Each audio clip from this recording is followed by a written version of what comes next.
This is the story of Joseph and the Pharaoh's dreams. This story takes place between Genesis chapter 40 and 41. After Joseph had been sold to Potiphar in Egypt, he was sent to work as a slave. While working as a slave, the Lord was with him, so he prospered. Because of the good work that Joseph was doing, Potiphar entrusted him with everything he owned, including his wife. Joseph was a young, handsome, and well-built man, and after a while, Potiphar's wife took notice of this. Potiphar's wife would constantly harass and ask Joseph to have an affair with him, but he stayed loyal to his master and denied her requests.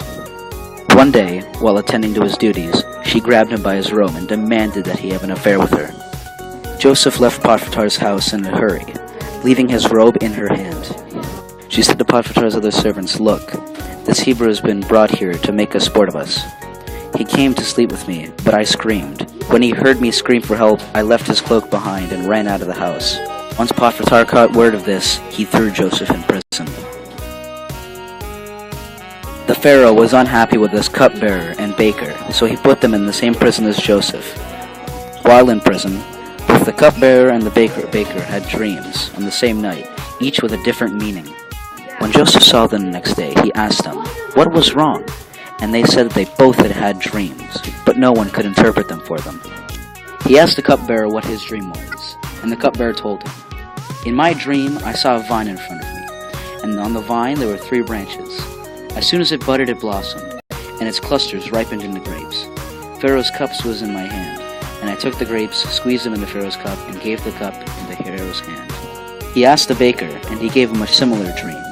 Joseph had told the cupbearer and the baker both of their fates, that the cupbearer would be forgiven, and the baker would be impaled. One night, the Pharaoh had many cryptic dreams. The next morning, the Pharaoh told his servants of his dreams, but none of them could interpret it for him.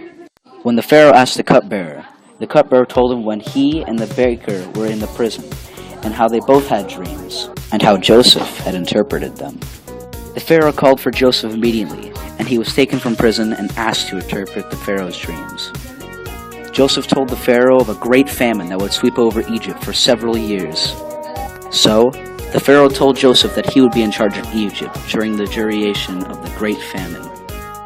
This scripture challenges the society of the time, because the act of putting a lowly slave in charge of all of Egypt was unheard of until this point.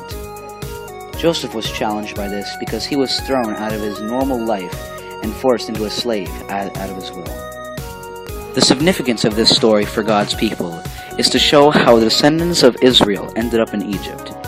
Not listed in this story here, but after Joseph was in charge of Egypt, his family moved into Egypt with him. And this is how Moses and all the rest of the Exodus stories take place. The real-life application of the story is very simple. Sometimes in life, you'll be thrown out of your element and put into situations that are terrible, just as how Joseph was sold as a slave from his brothers. But just like Joseph, you can learn to make the better out of your situations, just as how he was appointed to be in charge of all of Egypt. Thanks for listening to my presentation on Joseph. Have a good time.